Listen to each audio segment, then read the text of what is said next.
Yo, what's going on, guys? Welcome to Cowboys Nation on Player's Choice for October 17th, 2023. And today I'm joined with my guy, Dallas Cowboys Chris. How are you doing, my friend? What's up, Chris? How are you doing, brother? Hey, man, I'm doing fantastic. Not gonna lie to you. And hey, we got a special guest in the building. You guys haven't been introduced to him yet. The Cowboys mantra is run, hit, talk shit. Mikey, it's the hit and talk shit. Because he ain't doing much running. He Not fast embodies enough. that to a T. I'm not fast enough to be running anymore, Bubba. Hey, man, I'm starting to get to that age as well, bro. I'm starting to get to that age as well. Man, So, I'm envying you right now. So in Philadelphia, you have Arizona. My Diamondbacks playing in your neck of the woods, and then in Lincoln Financial, you got Germany and Mexico playing a hell of a soccer game. Yes, I said a yeah, soccer game, man. It's crazy. well, we got the best baseball team in the world right now. So, I don't want to brag or anything, but that's what I'm going to do. We're a scrappy team, so we'll see what happens. I think I'm gonna go on Saturday. I'm debating on it, but nevertheless, we're here. Why would you want to do because that? You're wasting your money, man. Man. Well, at least I can see my team in the playoffs. At least, man. Some teams can't say that. We're not Yeah. like Chris over here with already making plans to be in the World Series. Well, you want to know what? One thing I will say is, what is it? It's good that his baseball team might go to the World Series because his football team won't be going to the college football playoffs when my Ohio State Buckeyes beat his Michigan Wolverines. But he came with shots, man. Dude, oh shit, man! I came here really mild mannered, and I said I'll behave. But I get hello, Mister Christopher Beats. How you doing? yo, we got to get into this game, man. I said it in the title. Dak Prescott played a perfect game versus the Los Angeles Chargers. Nobody's going to tell me anything different. We got Mookie coming on the show. Chris, I'm sure you're familiar with Mookie. As soon as I see him in the comment section, sir, you're going to have to come in here and talk about your boo thing, Justin Herbert, and how Justin Herbert sold you guys once again. I can't relate with my quarterback. No, I'm just kidding. But that's besides the point. Look, this is the thing with Dak Prescott, right? The Dak that we saw in yesterday's game is the Dak that we all fell in love with. Here's the thing. Dak I think he's a really good pocket passer. So when you limit him to that role, being a really good pocket passer, that's what you're going to get out of your quarterback. You're going to get a really good quarterback. But what quarterbacks win Super Bowls? Is it really good quarterbacks or is it elite quarterbacks? Because I can tell you this, when Dak Prescott's playing that type of game, when he has that F it type of attitude, I'm going to go make a play, that is an elite quarterback right there. We need to see more of this style of play from him going forward. But here's the thing. No matter who you are as a quarterback, when you're not using all of your weapons at your disposal, you're not as good of a quarterback as when you are using all your weapons at your disposal. That's a weapon that Dak Prescott has, his ability to make plays out of structure. And that's something that we saw yesterday. We saw him use his legs. He was the leading rusher for the Cowboys yesterday. People are going to point to that play to Tony Pollard. That was a good pass by Dak Prescott. Here's the thing, though. He's throwing a ball that he's used to throwing to his receivers to somebody who doesn't play receiver for them. If that's a Brandon Cooks, if that's CeeDee Lamb, if that's Jalen Tolbert, if that's Kevontae Turpin, if that's Jalen Brooks, if that's Noah Brown, if that's Simi Fioco, who are other receivers that I can bring up without saying Michael Gallup? I don't know about no around no Semi Fioco. I think you're stretching it a little bit. You're stretching because you forget Tony Pollard was basically a slot receiver at Memphis, and that's what one of his traits. Back to the whole Debo Samuel, Tony Pollard argument that it doesn't even stand any ground or has weight in salt. that was one of the leverage arguments that I had. So. But him getting caught was a tragic thing. He should have been gone. I wish Michael Gallup could just understand a little bit. Just get in the way, just a little bit. Michael Gallup, you ain't catching shit. Throw a block, please. Real quick with that though, because I wanted to throw shade at Michael Gallup because he had a terrible game yesterday. just, man, so inconsistent that guy is, man. He had 2 touchdowns. If he goes up and tries to make that play on that first touchdown or that first pass that Dak threw to him, he makes that play. And then he has that one where Dak puts the ball right where it needs to be in triple coverage, and he drops the ball. You're not going to get a better ball from your quarterback than that. And the fact that he had more targets yesterday than CeeDee Lamb absolutely makes me sick. And that's kind of my problem. We're going to get into more of the Wasn't offense. that a beautiful stat where he was 11 for 11 going targeting him? No, but he went going to Cooks and going to CeeDee Lamb. He was 11 for 11. What the hell does that tell you? Put that in, like it was beautiful. I know Chris could elaborate more. I just that was a beautiful thing to see. But it's another, like, as much as Dak Prescott made plays, they got to make a play for him. Schoonmaker did this in the game. Ferguson did this to him in the game. Now, Gallup, those are 4 touchdowns. Those are 4 different opportunities inside the red zone that kills the narrative of the red zone folly, and it ups that percentage, and it kills a little bit more of the pressure and the urgency to go for it. Maybe in the Cardinal game or this last game where we could have took those 3, put it to Aubrey, and then extended our lead a little bit less than pressing. And because we feel the narrative, the Cowboys feel the narrative. So, excuse me, sorry. All right, we got my guy Mookie in here.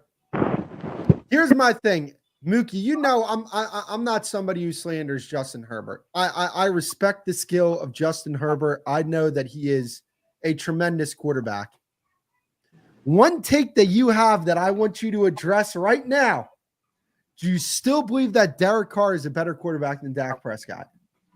Oh my gosh, man. First and foremost, salute everybody here, man. Nice to meet you, Bubba. It's been a tough day for me, man. I know you're catching it right now, bro. I know you're catching it right now. Bro, it's just wake up and just hear all these takes about Justin Herbert. It's just crazy. I still haven't recovered for that. It was a fortunate loss. Justin Herbert had his worst game that I've seen.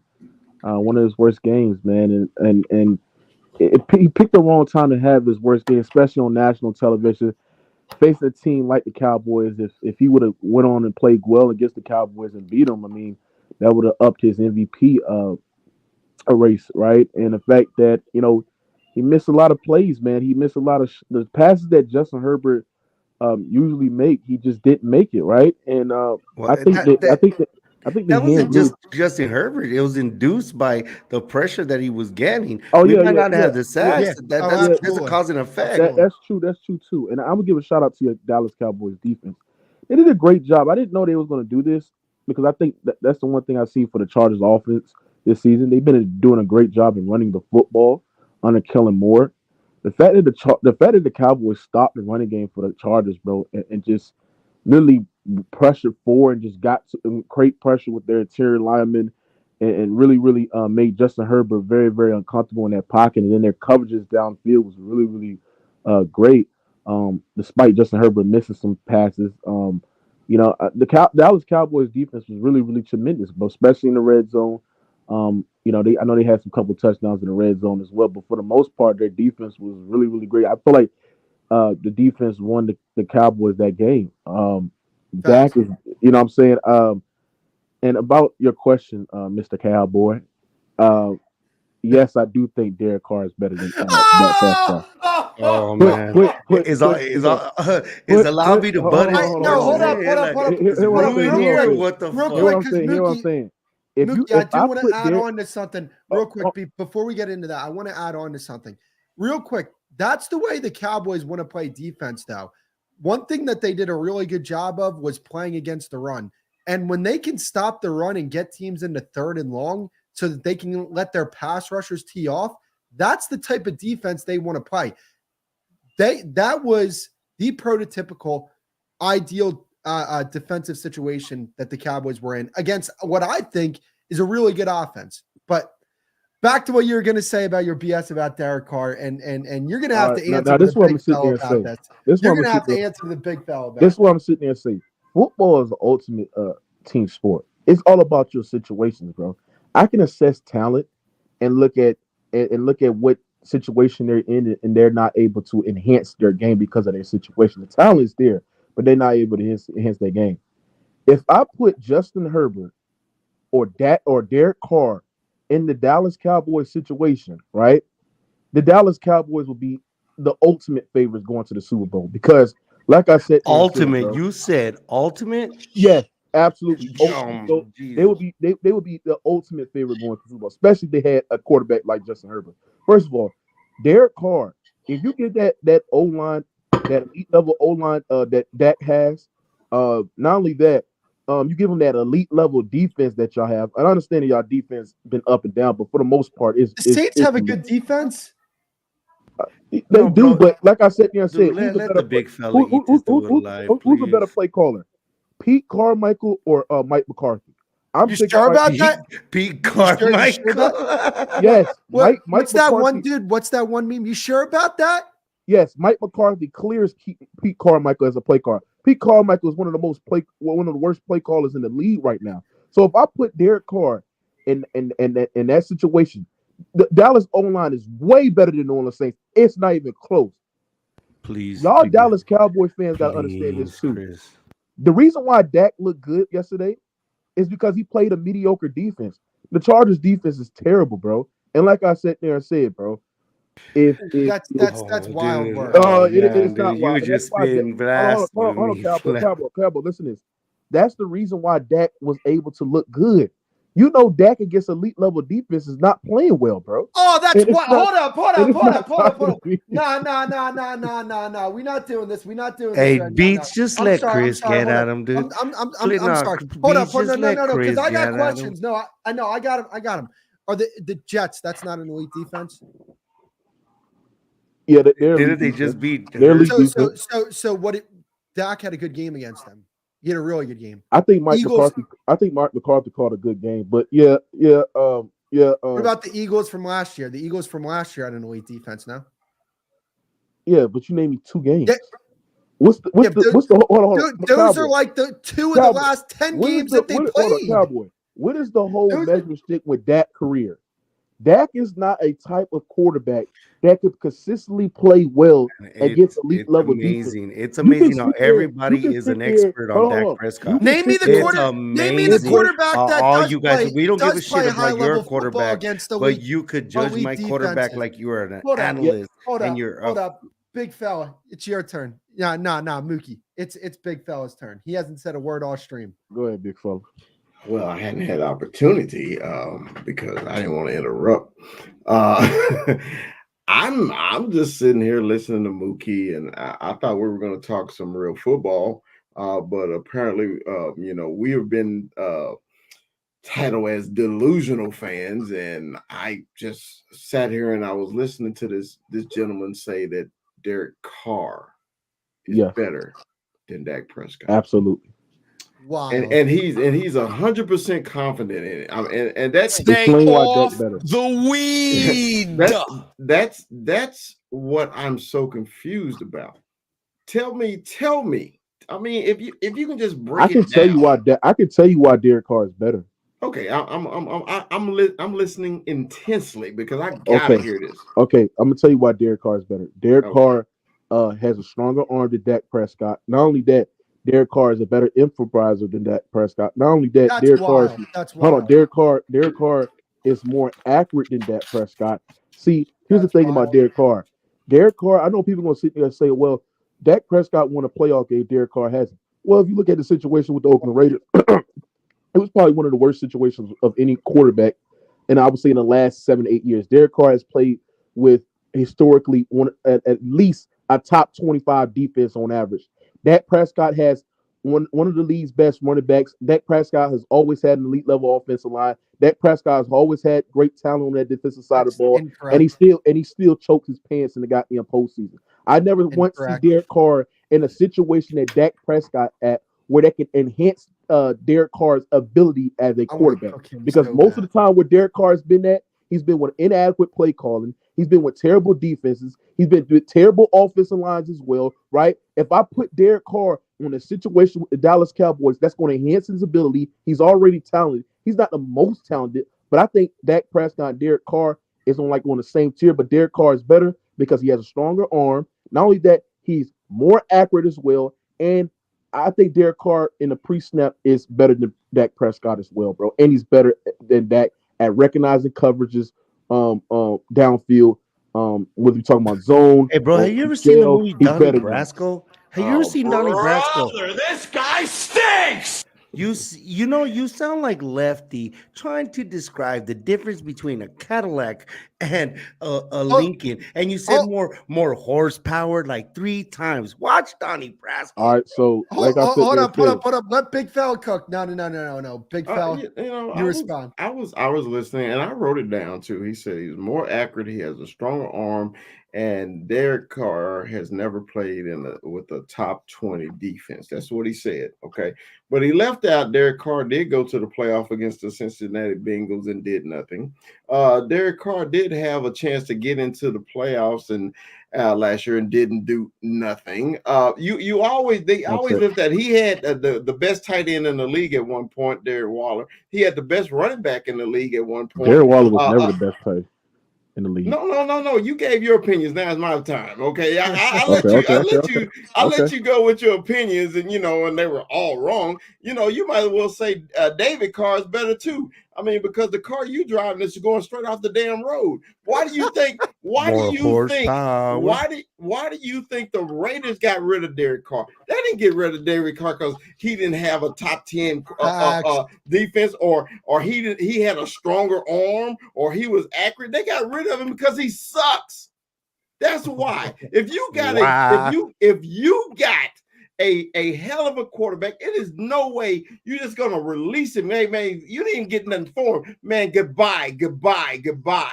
There's no NFL team will ever do that. Okay. And he didn't set the market with his contract either. It's not like teams were lining up to sign this guy. Yeah, but this is the thing about you, big fella. What the same thing you said about Derek Carr can be applicable to Dak Prescott.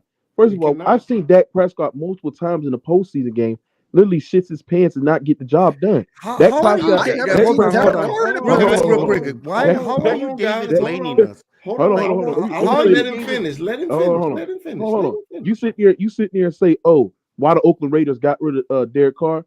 Okay, well, the Oakland Raiders felt the need to blame somebody else because their organization is trash. That's the thing. When you've been out with it, when you have multiple GMs, when you have multiple owners, when you have multiple head coaches, when you trade your number 1 draft pick and traded your top tier draft picks away and don't get virtually nothing away from that, bro, and you play on a top 25 defense on the average, what do you expect Derek Carr to do? He's been in one of the worst situations ever. So Dak Prescott had the luxury of having a great running back with Zeke in a couple of years when they had an elite level offensive line. He has played with he's played with talent. He's played with talented wide receivers, bro. He's played with talented wide receivers, and he's played with elite level defense. Last year he had the number 1 receiver in the league. Last year he had his defense was one of the worst in the league as well. And they offensive line was terrible. How many damn what was his touchdown interception ratio last year? But you know what? You're David blaming us. You're David blaming us. We're talking about David Carr, and we're not keeping Justin Herbert accountable for fucking laying an egg and losing. Nah. I'm holding Mookie accountable. Hold on. First of all, like I said about Justin Herbert. See, this is why I'm gonna say this about Justin, because I want to talk about Derek Carr, because I ain't gonna lie, Derek Carr has been playing bad a little bit today. But this is what I will say about Justin Herbert, right?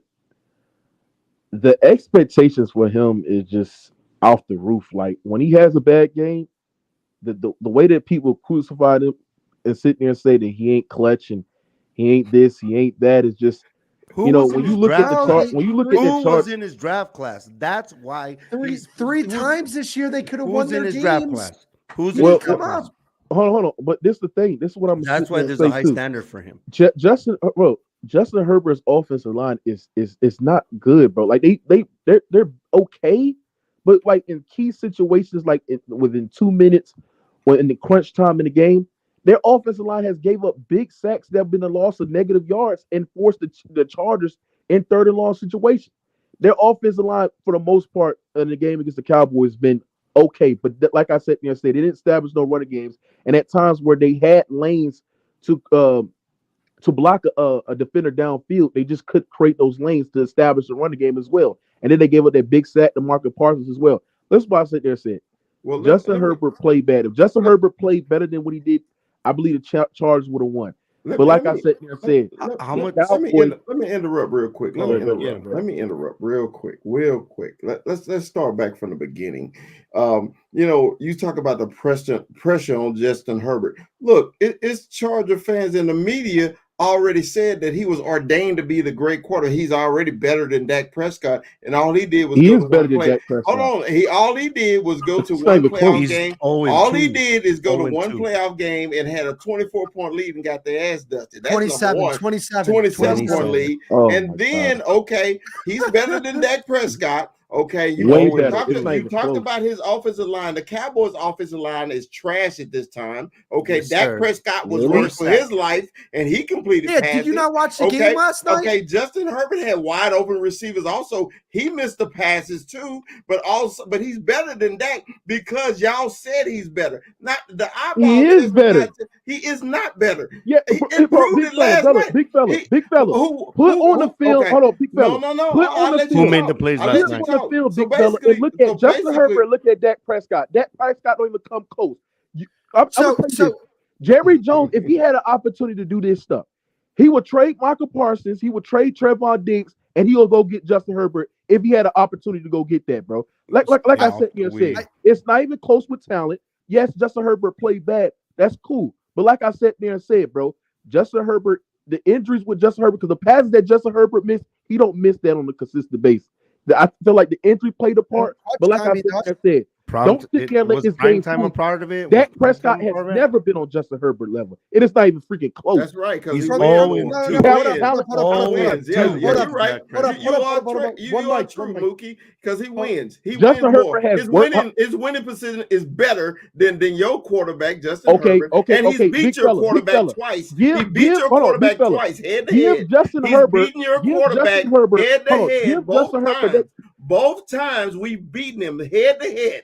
Okay. Yes, so one time you're gonna say he's a rookie, then he ain't a rookie now. So and both times he beat him in LA. So it's not like he was on the road. So he was at home. So he had one bad game. Okay. So whenever Dak Prescott have a bad game, okay, he's the worst damn quarterback in the world. But when he have a good game, you won't give him no credit. And he did it against your better quarterback, as you say. He did it against the mediocre defense. In your house easily. He did it against hold on. Big fella. He did it against the mediocre defense. It's not this freaking Khalil Mack gets 6 sacks. Hold on, Mookie. The week before. Mookie, didn't they just get Joey Bosa back? Like what? I got him, Mikey. Yo, you don't think so? All right, listen to this stat. You know that going into this game, teams were 1-18 after playing the San Francisco 49ers. The Cowboys were that obviously the game wasn't a dogfight, but they got roughed up by the San Francisco 49ers. You guys came off a bye week. Let's not act like that doesn't matter. That's a talented defense they have on that side of the football. You trying to tell me that? You trying to tell me that those guys defense on that hold up, I got him. You trying to tell me Bosa and Mack aren't talented? Trying to tell me Sebastian Bosa missed the game against the Raiders and Williams? Khalil Mack is not the same. They just had a bye week though. I'll take that safety. You don't want that safety. No, hold up. No, Mookie, because let me finish my point here, bro. You trying to tell me that teams coming off bye weeks don't make adjustments to their defensive schemes? We saw that with the Lions last year. They were a terrible defense before their bye. Guess what? They came out of their bye. They made some adjustments, and they were a much better defense coming out of their bye. But that's the thing. They're not the Lions. Shit happens. Bro, they're a more talented defense than the Lions are. Okay, you can have more talented defense. Hold on. You can have a more talented defense. Hold on, Cowboy, you cook yourself. You can have a more talented defense than another opposing team defense. That'll mean you're a better defense. The fact that the Lions have less support cast. Hold on. The fact that the Lions have less support cast on the defensive side of the ball, and they're still a better defense than the Chargers, who the Chargers defense. I'm talking about last year. I'm talking about last year. Even last year, the Lions are better than the Chargers last year. Even this year, they're not a good defense. They can't stop the run. They're terrible on third downs. They're terrible in the red zone as well. They don't get turnovers as well. They stopped the run yesterday. The fact that the Chargers have all this talent on the defensive side of the ball, and they so mediocre, so piss poor. The 60-yard play that they gave to Tony Parker couldn't even tackle Tony Parker. You had him contained, you had a tackle, and the fact that he broke away a tackle and got you on the red zone, y'all eventually scored a touchdown. It just shows that defense is sorry. It sucks. Still waiting. Man, let's have some structure with this show. I feel like I'm a dog chasing its tail. No. I'm gonna calm down. No. I didn't mean to. I got you. Look, here's the thing, Mookie.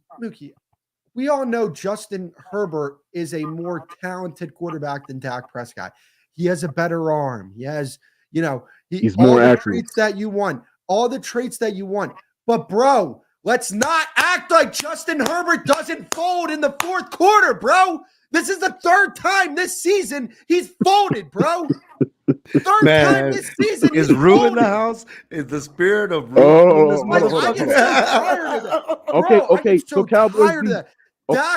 Dak performed yesterday in the fourth quarter. Let's Cowboys beat. Listen. Like I said there, Justin Herbert played bad. Bro. He played bad. Listen, I can't, bro.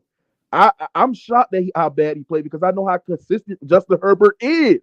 But like I said there and said, don't sit there and say, "Oh, this is just the narrative that Justin Herbert is just not clutch and don't get it done." Because like I said there and said, the number one guy since 2020 who's lead the NFL in fourth quarter comeback is Justin Herbert. It's Justin Herbert. Bro, he leads the NFL in fourth quarter comeback. Yesterday, he has a chance to win the game. Yesterday, he has a chance to win the game. There were who else did they lose to? They lost to the Dolphins and they lost to the Titans. Both those games, they had a chance to go win the game. He blew a 27-point lead in the playoffs, bro. This guy does not deal with pressure good. And that's all on him. Not deal with pressure good. He cannot deliver. Okay, so hold on. When the moment gets big, he does not deliver. Okay, Cowboys. So that's Cowboys. So that's all. Hold on, Cowboys. So that's all on him. With his it's not all on him, but it's gets. Hold on, Cowboy. That's all on him when his offensive line can't hold up in protection when he dropped back. That offensive line couldn't hold up in protection yesterday. Hold on. So that's all on him. Hold on. That's all on him. When he blew that 27-point lead, when his defense gave up 4 straight touchdowns, and when he led them down the field, they missed the fucking defense gave him field the ball 4 times, bro. His defense gave him the ball 4 times in that game. And that was in the first half. Now, what happened in the second half? You don't talk about how he actually had to put together drives, and he couldn't do it. And he put it together. Hold on, Cowboy. He put away in a drive, bro. And when he put away a drive, they missed the fucking field goal. That's the point. One drive. Like I said, no, he put away 2 drives. If they would have scored 6 points, they would have won that game against Jacksonville. You don't talk about how Joe Lombardi is an inadequate offensive coordinator who couldn't establish a run whatsoever. So what about Kellen Moore? When you can't run it, So you go get Kellen Moore? Yeah. What about Kellen Moore? This is the third time this season he's had a chance to go win a football game, and he wasn't able to do it. So like I said there said, Justin Herbert played bad yesterday. I mean, that's nothing I can dispute. The passes that he missed was shocking to me because those passes that he just don't miss on a consistent basis. But like I said there and said, bro, this narrative as he's not clutch when since 2020, he's top 2, top 3 in the most game-winning fourth quarter drives in the NFL since 2020, since him coming as a rookie. I'm not falling for that, bro. Like I said, if you put Justin Herbert in Dak Prescott situation, Justin Herbert is in a situation where he has to be perfect throughout the whole entire fourth quarter. You respond to this comment. If he throws an interception, if he turns over the football, his team loses because you know why? His defense can't get stopped. His defense is terrible. His defense can't get this terrible in third down. In the red zone, it's terrible. So like I said, when he's in Justin Herbert's in a situation where he has to be almost perfect. Mookie, this hurts, bro. This hurts. Mookie, I want you to respond to this comment. Mookie, respond to this comment on the screen. Herbert has thrown 13 interceptions in the fourth quarter of 1-score games since he entered the league in 2020. 5 more than any other quarterback during that period. Make it make sense. And like I said, since 2020, he's top 2 in the NFL in the fourth quarter comebacks and game winning drives. You know, J-Rob, you what's done up, or bro? you finished already, bro? Let's have Nah, I just pulled up because Mookie been ducking us all day, but then he want to show up on the Cowboys show. This is the only time Mookie want to come No, outside. I've been busy, Where bro. have you been? Where have you been? We've been looking for you. The world been looking for you. So I just came on the show the because milk carton, I bro. just wanted you to know there was a missing persons report filed for you, and I had to tell everybody that I'll find you. Oh, hold on, J-Rock. Don't worry, I'll be there, bro. Don't worry. I've been busy today. This is my only time. Okay. We need you Wednesday. We need you tomorrow evening, brother. 6 o'clock. Yeah. But like I said there and said, bro. Huddle. What's up, Wednesday? Justin Herbert played bad. It even shocked me. But like I said there and said, I'm not a guy that make excuses like everybody else make excuses when their favorite quarter chokes. You know what I'm saying, bro? You just spent 1,000 of them for the whole Mookie, you made a career of it. You made a career of it. I could have easily sat there and said, well, Justin Herbert hand. I could have sat there and said Justin Herbert hand affected him for making those dot passes. But you wasn't saying that about Joe Burrow and his calf muscle. You said what? When Joe Burrow's calf was hurt, you didn't give him that same love. But when Lamar stuck it up, you blame the receiver. I'm gonna go. I'm gonna go there. Eight drops is 8 drops. I can't. That's nothing to blame. Hey, J-Rob, let me cook him real quick. J-Rob, let me cook him real quick. So here's my question. If this, just take the names out of this, because we know Justin Herbert's your boo thing. You know what I'm saying? But that's besides the point. If a quarterback didn't get it done in 3 games so far in the season, and that guy happened to be Lamar Jackson, that'll be a different conversation. Would you be making, if Lamar Jackson blew a 27-point lead in the playoffs? It's because he's a brother. What would you be saying? If Lamar Jackson played well, then turn over the football, and I won't be cooking. Boom. I won't be cooking them. If you like a lover, hold on. If Lamar Jackson played relatively well, then I want to cook them. But the reason why I cooked Justin Herbert last night, because Justin Herbert played bad. He could have played better than what he played, bro. And he even blamed it on himself. So like I sat there and said, that loss was on Justin Herbert. He didn't play well. He didn't deliver the football well, and he missed a lot of throws, and he turned over the football. I keep the same energy.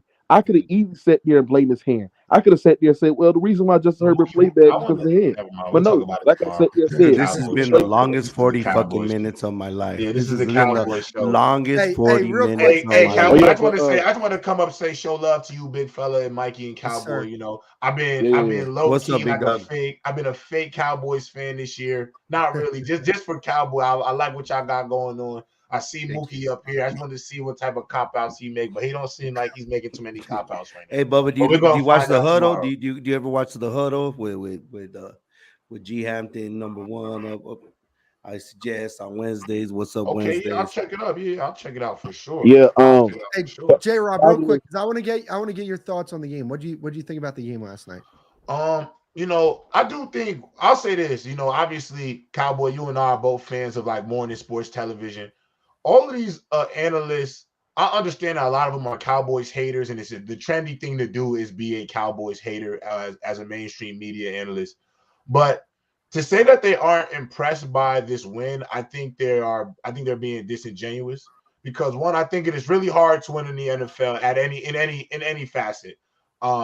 Two, yes, there are a lot of penalties from the Cowboys that y'all got to clean up 100%. I think 100%. I think between the red zone, I think y'all got to clean up red zone offense and really just pre-snap penalties, which are really more so concentration penalties. I think those are the 2 areas where the Cowboys have to clean up 100%. That's crazy. 100%. But and also they were calling it tight yesterday, though. Yeah, they're calling it tight. No, they called it close. Down the line, they had 11. Bro, they called like 3-4. Yeah, both teams. It was definitely a dirty game. It was a dirty game. But the thing is, the stats are down the middle. In this agree. game, they're down the middle. On if you look at the box score, it's pretty down the middle. No, I agree. Just one quarterback made more plays than another Yeah, quarterback. I think that's the biggest thing to me. I was impressed. Obviously, I'm not, me, Cowboy. I'm not the hugest Dak man.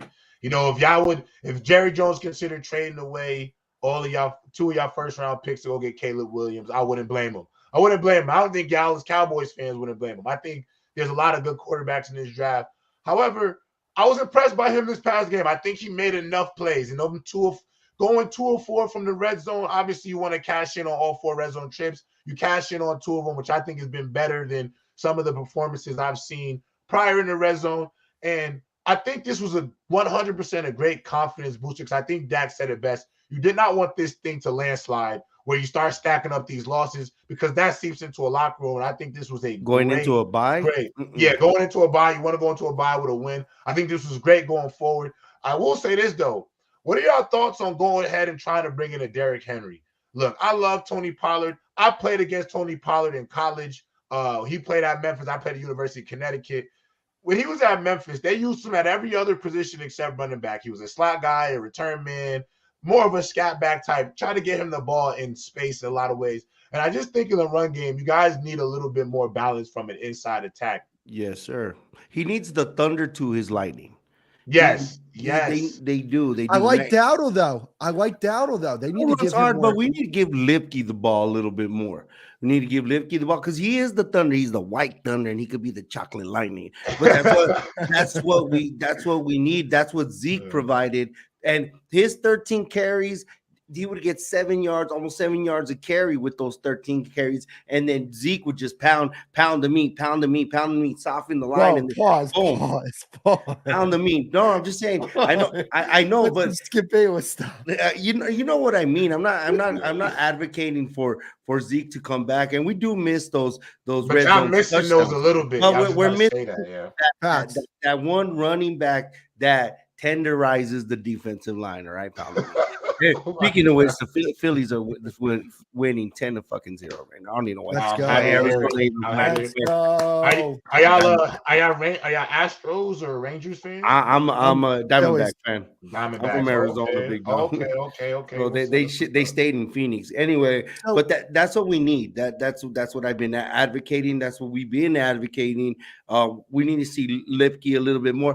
I like Rico and the way he runs. Don't get it twisted, but he's just not big enough. And we'll see what happens and what they install in this bye week. This bye week comes perfect to reacclimate and recalibrate what we do with our offense. But what they did yesterday was, it was a sigh of relief to see our confidence in our quarterback. I know at the end of the half didn't show that much confidence in our quarterback, and that's a whole nother issue entirely, to let the clock run and leave a damn timeout in your pocket. I hated that. And that's it a lot, man. Hey, real quick before I get to big fella, J-Rob, you played boundary corner. You know the position way more than most of the people that talk about it. Daron Bland, what do you think of Daron Bland? I mean, listen, I like Bland. Listen, I'm gonna tell you this. I think a lot of people kind of turned their backs on y'all in terms when Diggs went down, because they weren't surprised. They weren't really too high on the secondary. Listen, in the NFL, playing corner to me is the hardest job on the defense, because the way the game is played now, the way these offenses are, between motions, misdirections, and even just the rules with your hands, you can't really touch guys too much. It's hard to play corner in this league. I think Bland has gone out there in a situation knowing he's going to be this team's new boundary corner. And I think he's handled the job as best as he can. I love that he's just going out there and competing. And I think that's the biggest thing with corners in today's game is, don't go out there trying to lose. Go out there trying to make a play, and good things will happen for you. You got to go out there and compete. I think when corners go out there in today's games, to go out there and try not to give up a big play, I think those are the corners that lose. Trayvon Diggs goes out there and compete. I think Bland has adopted that. And I think obviously having Stephon Gilmore out there in his ear, that's an elite vet to have speaking you up. And Bland is just going out there and flat out competed. And I'll be honest, for Cowboys fans, I don't know how much is left on his contract, but Bland might be on the new pastures going into next year, because I can see some teams looking at the production he's given this year. He's got 2 more years. Yeah, he got 2 more years because what is he, a 5th round pick? So he has 5 years. Okay. Up to 5 years, right? Yeah.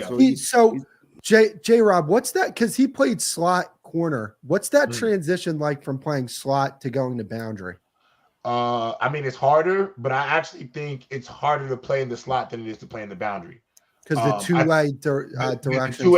The two-way directions, the alignments are different. The type of receivers. The receivers you get, the amount of space. The only thing, though, about when you go in that boundary is you can't be afraid to tackle in the boundary because they're going to run power to you. They're going to run toss to you. And if you can't come down and tackle, they'll abuse that side. They'll abuse you at that corner spot. So, and sometimes you don't got to be a fire-breathing dragon at that boundary corner spot. But if they pull a guard or a tackle towards you, be ready to go bowling and force that thing back inside. You got to be physical down there. And you can't get stalk blocked. You can't get stalk blocked by wide receivers to play boundary corner. You just can't because you got to come and help in the run fit. So I really love what Bland has done. And he's a physical corner. Like if you look at his dropped build, 2 picks. He had 2 picks in his hands. Great. Yeah. He dropped 2 picks. The one in the end zone was a pick. He could have. He had his hands on that ball. Yeah, I've been a fan of Bland the way he's came in and stepped up in that role 100%. It's funny. The two guests we had, Mookie then J Rob, are like complete polar opposites. We're getting like a real football conversation with J Rob here. Oh, there was delusion. Big fella. What were your because we didn't. I still have yet to talk to you about this, and I can't believe that we've gone this far. I get into it with Mookie, man. Mookie kills me. What were your 40 minutes? Yeah, I think y'all should have called me after Mookie, so we could talk some football. I thought that's what this show was, but hey, we can move on. I'm saying, when you get into a yelling match on a podcast, it's hard to hear. So I'm just gonna shut up because it's just going one ear and out the other with that guy. So but what's your question? Hopefully it's pertaining to the Cowboys. Mookie was spitting that dookie. I was saying, what's your overall takeaways from this game? Because I got a few that I can't even believe that I just forgot. But I'm gonna let you get your stuff off first because I got some things I got to get off my chest, man. Well, on the pregame show that me and Mikey did, man, my number one concern was the Cowboys linebacker play, and they actually had a hell of a good game. I was surprised. They attacked. They didn't sit back and wait on people. I was really impressed, man. I was hoping that we would see some kind of glimpse of our linebackers attacking, and we got it. And my HBCU guy, from Florida A&M, Marquise Bell. Mr. Bell came, yes, sir. And he played ball yesterday, bro. Yes, sir. I was really happy about it. The only complaint, man, I got on our linebacker play, we are really light. Yes, so if we go against somebody like a Derrick Henry size or something, we may be in trouble because they're light. They're fast, but they're really light. They're light in the ass. They really are, man. So my takeaway really was my linebacker play.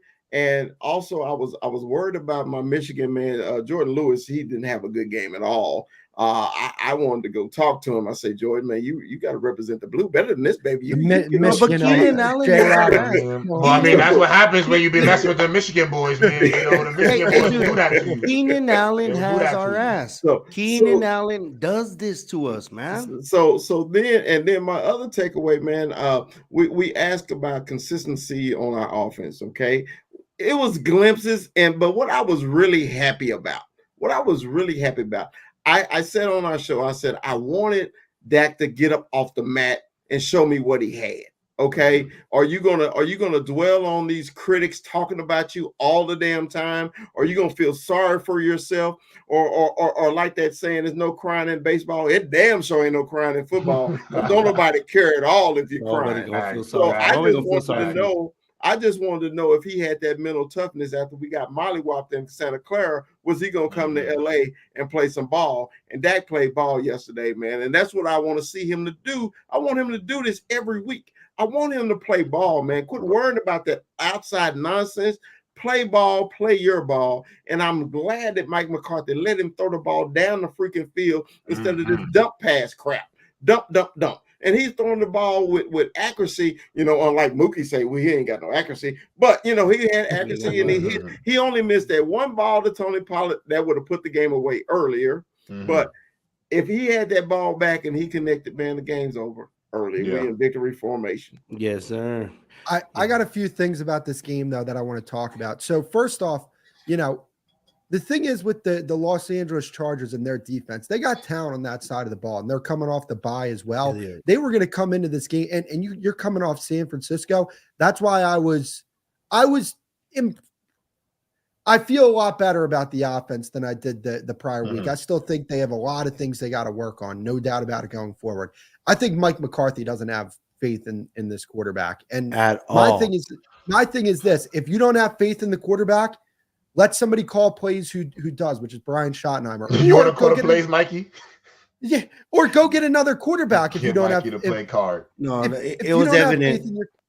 If you don't have faith in your quarterback, then go get another quarterback. I mean, granted, it's hard to move off Dak Prescott. Michael Penix Jr. will be available next year.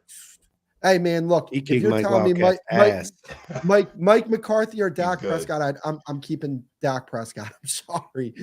Mike McCarthy's killing. Can I ask a question? Can I ask a question to the Cowboys fans?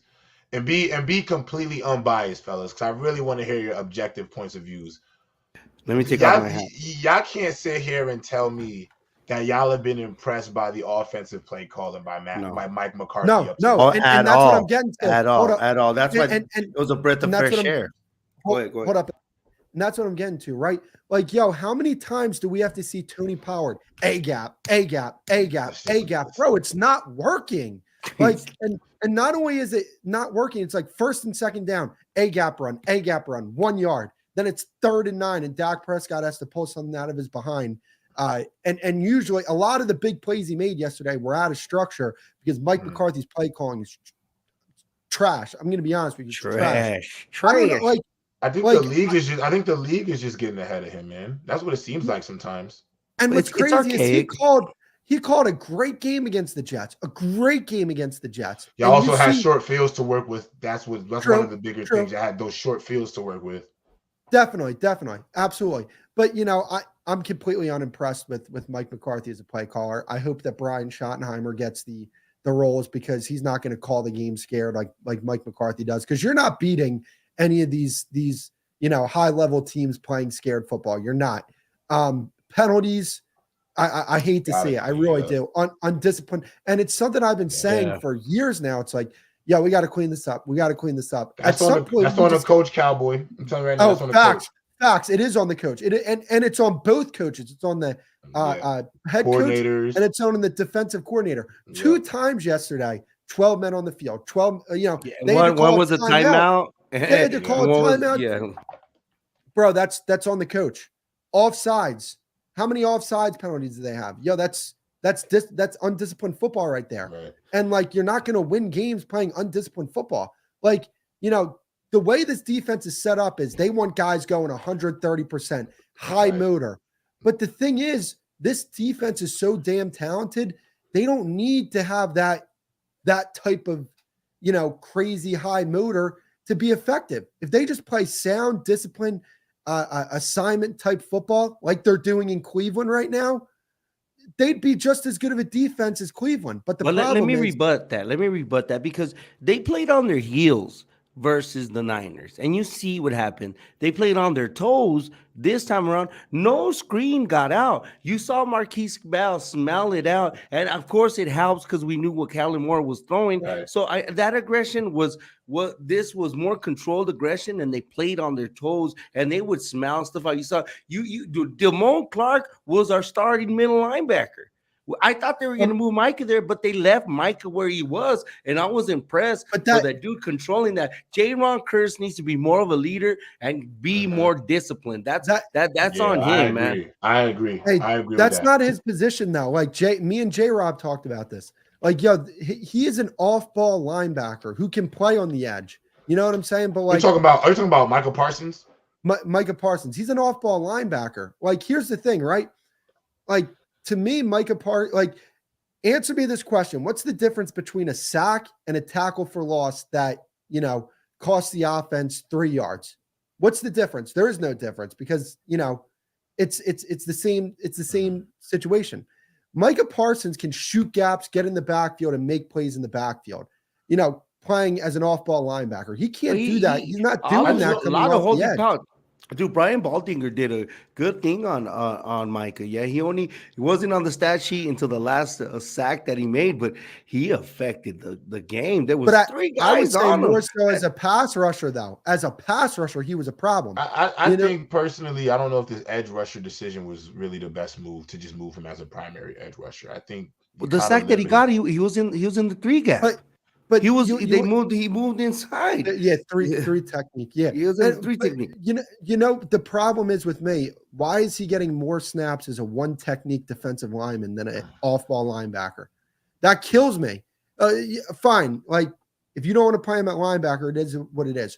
Why are you playing him as a damn one technique defensive tackle? I think kills me. I think we as Cowboy fans need to accept one thing. Okay, Micah Parsons wants to be that guy on the edge. Okay. So Dan Quinn is actually giving him that free reign to be that person on the edge. He was actually in coverage a couple times during the game, and I was shocked. I was like, man, Micah Parsons is in zone coverage. blitzes, those are awesome. I was like, I was just stunned. I said, was it a zone blitz or something? It was a zone, but it was actually he was playing linebacker, and he was actually in coverage. But look, man, we just gotta just come to grips with it. He's a rush in. That's what he is. I know. I know we drafted him as a linebacker and blah blah blah. But when they found that he had that trick that he can get to the quarterback with ease, and it was over. He wasn't going to be primary linebacker anymore. He's a linebacker at 10% of the time now. Big fella, can I ask you a question though? Yes. You came up. You just said that you felt like y'all were light at linebacker.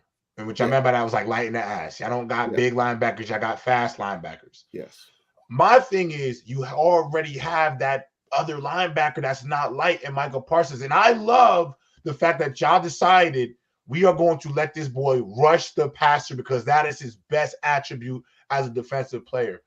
But he can still play as an inside backer in this league at a high level. And I just feel like, that 49ers game, in the Arizona Cardinals game, those games just made me realize, like, I understand you want him closer to the football to rush, but I don't know if it's the creative enough way to use him because he does become a bit of a liability in run defense because what do you do to the best linemen and the best edge rushers in football? You send doubles to them to keep them from coming around the weak side to make plays on the back end. You send the rush to them, and to be honest, they were bouncing him out the club at points, and it's facts. Like, and you got these haters who don't know the game, disrespecting Michael Parsons like he's still not a dominant player. I'm like, just look at. But those three guys that he occupies leaves Osa Digizua one-on-one where he was just slipping in and he was having free reign faster than the dude in front of him, holding penalties. Like those three that he occupies does still affect the game, especially in our run, especially when we send five in. So that's chess, dude. Like it is. Exactly. It's schematics. That's exactly what it is. I agree. So if he's gonna occupy three guys and get thrown out the club, dude, there's Armstrong. Van Der Esch, you got to make the play now. Yeah, but like I think a lot of the Cardinals games, but I think that Cardinals game, a lot of that, if you rewatch the tape, I think a lot of it was. We were there. We were bad there. fit. Oh, you guys were at the game, yeah. Bad. I think it was bad fits. A lot of bad fits by your linebackers in that game. Now, J-Rob, this is what I think would help Michael Parsons a lot, especially on rush downs. To have Sam Williams, Fowler, and Michael Parsons all on the same side. The NASCAR. Which one are you gonna block? Pick your poison. Pick your poison, right? You get the Bugatti, the Lamborghini. What you need to get? They did this a couple times when Randy Gregory was in town. They had him, D-Law, and Michael Parsons on one side, and man, it was an amazing display of speed and aggressive to the quarterback. And Dan Quinn just stopped doing it, and I was like, well, if you put them on one side where you have to choose one and you can't double team number 11, he's going to cause more havoc. But when you just put him on the island, and you know the tight end is going to chip and the running back is going to help block. That's the problem. I mean, I saw him last night. He got triple teamed a couple times. And I was like, Who else is free? Where the rest of you Come are? on, You know, come on. That was Osa. Like I That hated was seeing the George Kittle, Trent Williams double team. Oh. Where's the other guy to fit it up? Like, Right. what are we doing? You know. So I agree. I love Hey, what you just said they should do. I agree with that. J-Rob, Add Frank Clark maybe to the mix. Just saying. Frank that'd Clark. be nice. Frank Hey, Clark. I know you're a big fan of CD Lamb's game as well. He had his best game. 100%, Beautiful. He had his best game in weeks yesterday.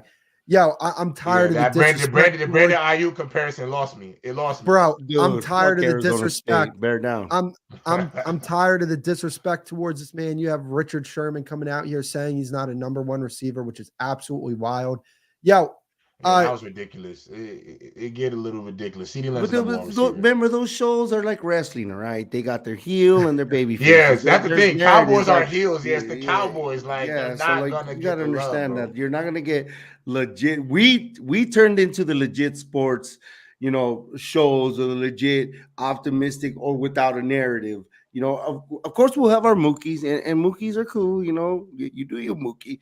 We know when there's shit on our ass. We're real objective. Those shows, they already have a way, unless we get makeup on like Shannon Sharp, when he looking like he was looking good. He looked like Little Richie, dog. Oh, he looked like Little Richie. His makeup artist ain't right for that at all. At all. Yeah, but you wanna know what that, like, J-Rob, do you think like part of like the Cowboys offense taking that next step into being a much better offense than what they are right now? Do you think a lot of that comes down to like, just give CD Lamb the football more?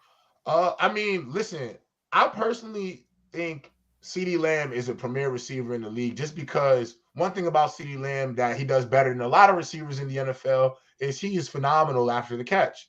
I mean, that boy in space you saw it when he was in college at Oklahoma. This has been a part of what made him a first-round draft pick. Like, with the ball in his hands, he's as good as anybody with the ball in his hands.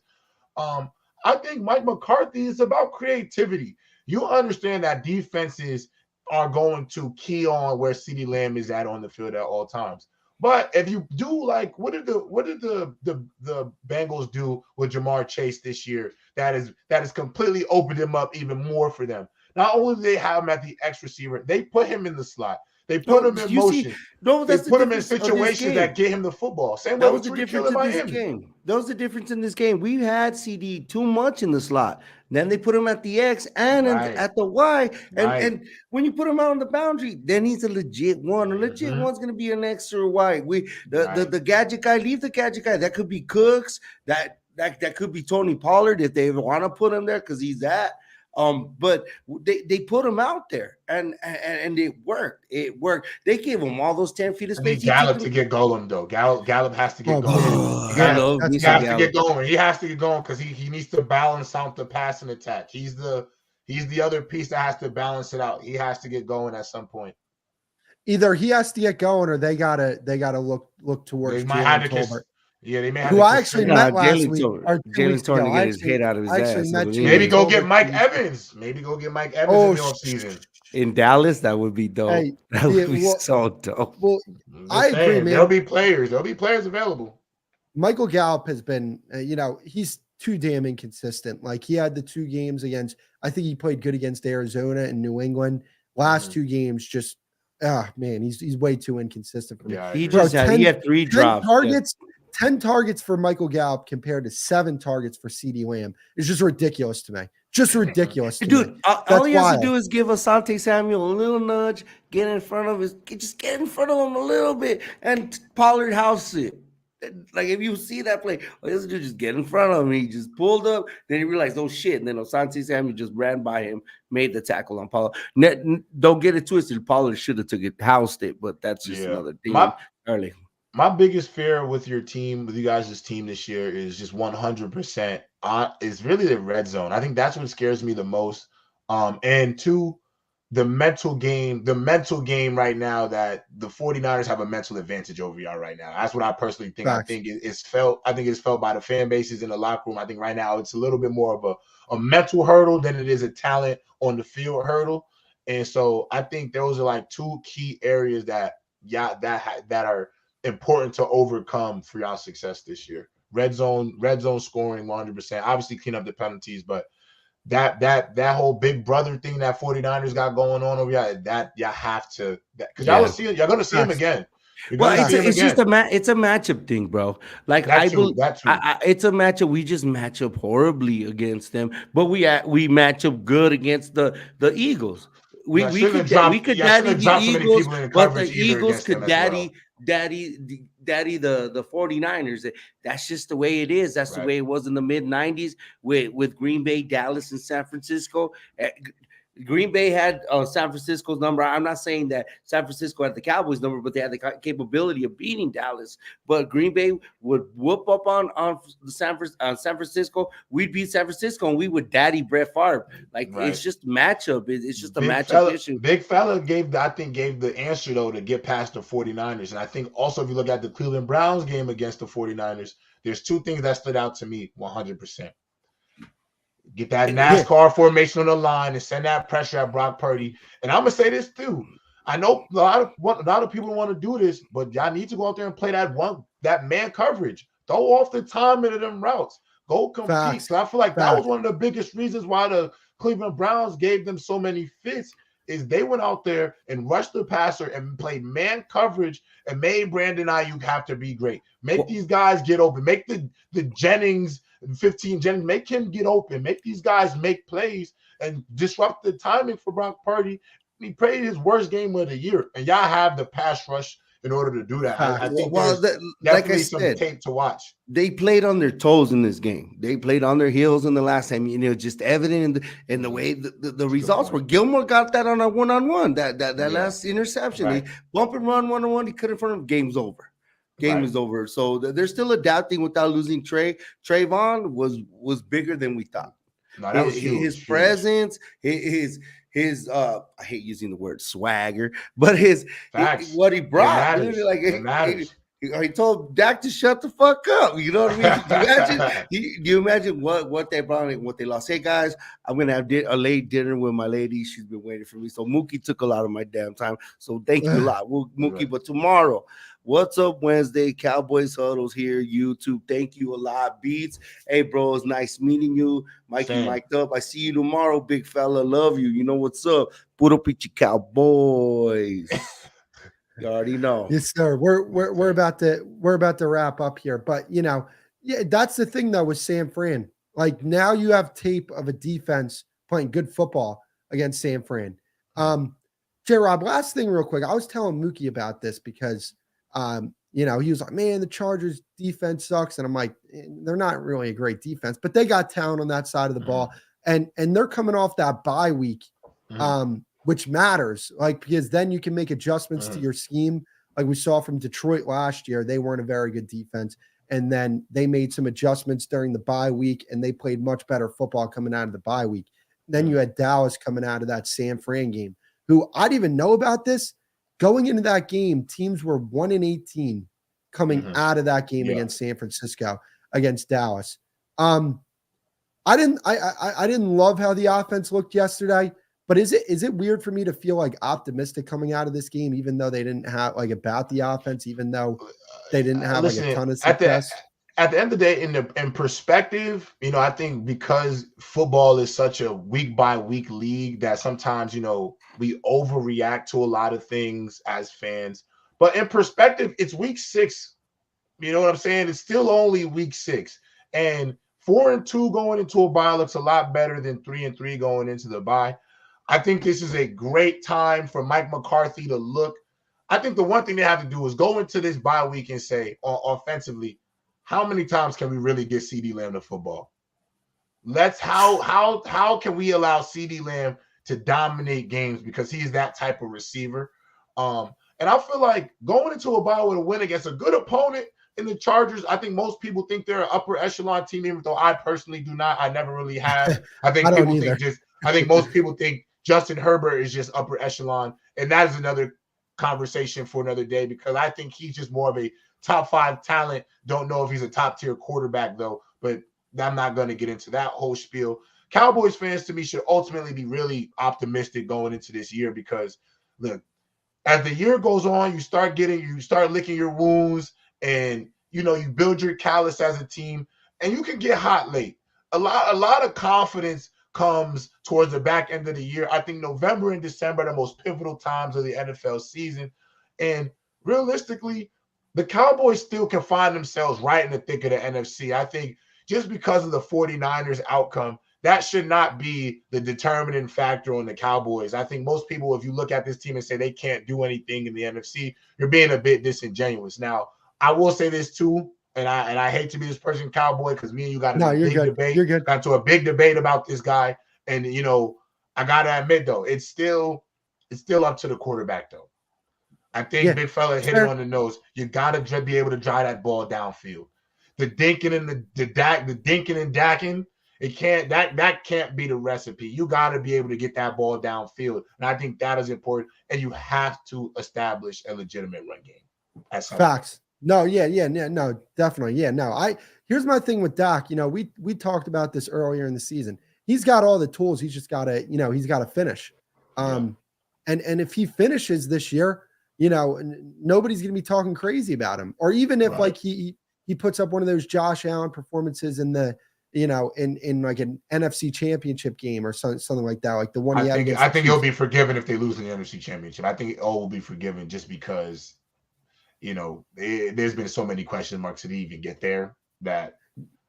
Yeah. And that's the thing though, right? Like, I think it's definitely fair to, my thing is the people who are just like, can Dak, throw the football, like people like, Shannon Sharp's talking about like, when he has to throw the ball that, this team's compromised. It's like, no, like that's where it's a little bit crazy to me because I mean, they've had really good offenses with Dak Prescott as the quarterback. Big fella, I'll finish off with you. How are you feeling going into this bye? Better than I did last week. Real quick. I want to point something out. Philly plays Miami this week. I love that matchup for Miami. I think the Eagles are going to win that game, though. You think so? Armstead being gone, they're going to exploit that deficiency on their offensive line. I think that's going to be a big loss for them. Okay. Yeah. I mean, there's a real chance, though, that you could be in a position when you play the Rams to really get a good step on the division. But back to you, Big Phil. I just wanted to add that real quick. Well, thank you for adding that, Chris. That was a wonderful insight and everything. All right. I forgot to add. But going into the bye week, man, I think it's a perfect time for Mike McCarthy alone. He should know what it is about now. I'm with you earlier when you guys were saying that we got Tony running in the A gap every damn time. I was frustrated last night because when Tony Pollard was successful, he was always off tackle pitches and everything like that. He's too light in the pants to be a gap runner. Unlike Dowdle, who's a smaller guy, but he runs harder. It's difference in style and everything like that. So I think Mike McCarthy over the bye will basically, he got to analyze his whole team. He got a good 6 weeks of film. He know what he has now, and he needs to go. Okay, because my key yesterday was also Mike McCarthy's play calling. Okay, what he's going to do with his quarterback. Okay, and he let his quarterback. He unleashed him. Okay, and Dak Prescott has been in the league for 8 years. There's no need to be babysitting your quarterback right now. Either he's the guy, or he's not. Open up the damn playbook and let's play football. I'm sick of this crap that he's been doing for 6 weeks. Great point. He's been babysitting. Stop babysitting. He's a grown ass man. Let's play some football. That's a great point. No, he's 1000% right. Listen, I think for this year, Cowboys fans can find out if Dak is your guy this season. And I think the only way to really find that out is like Big Fella says, take the dog off the leash and let it rip. Let's see if he got it or not. Don't be conservative because conservative play not going to win you that championship at the end. Not in the NFL. Not in the NFL. And J-Rob, you would agree with me on this. Like a lot of the interceptions that he had last year good read, good throw, bounced off. Some of them were a lot of tips. There were some you could definitely say were not his fault. Like there was no reason to overreact to it to this extent. It's like they're overreacting to a problem that was going to fix itself. Well, Cowboy, I gotta say this. I'm gonna tell you why Dak gets a lot more criticism than most quarterbacks, and one is due to that star. It's that star, 100%. That plays a factor into it. But when you look at the last few Dallas Cowboys rosters and teams, I think, fellas, y'all have been good enough to go get there. Yeah, I don't think there were so many pieces that y'all have been missing over the last few years where it's like, I can't look at the Dallas Cowboys and say why y'all haven't had better runs outside of, I think, quarterback play. And I think that's where some of the pressure on Dak stems from, because when most people look at your team, I can't tell you how many legitimate, like, glaring holes the Cowboys have. I just don't see them. So, that's why I think it is so important for him to go out this year and really, listen, take the brakes off, jump out the airplane without the parachute, go spin the football, go take shots downfield. And look, if I see another triple slant from Michael McCarthy, because that triple slant, you got to throw that out the playbook. Oh, man. Throw that out the playbook. I can't see another triple slant. I can't. Those San Fran linebackers are like, okay, here goes a slant. Here goes another slant. All right, cool. The ball's going here. I'm right in that passing lane. I can't. I'm bouncing out the club. Or he needs, or Jones needs to go to one of these high octane offenses in college. Go get Lincoln Riley's little brother out of TCU, man. He's right in Texas. He's already in the Dallas area, man. Go get him to be the OC. Hey, man, young offensive coordinator, something like that actually understands, all right, we have to actually use motion in today's NFL. And, running A gap with Tony Pollard, look, I think Tony Pollard can run in the A gap. I don't think he's an A gap runner, though. You know what I'm saying? It's not something where it's like, I think y'all should run more trap. I don't think y'all run enough trap with him either. I think you guys, if y'all don't run him inside, y'all should run trap more instead of like inside zone, dive. Yeah, no, facts. Because I mean, like, that's the thing. Like, you don't want it to be to the point where it's like, all right, Tony Pollard's in the backfield. All right, we gotta, we just gotta take care of the edges and keep containing. You should trade for Najee Harris. Nah, I'm good. I'm good.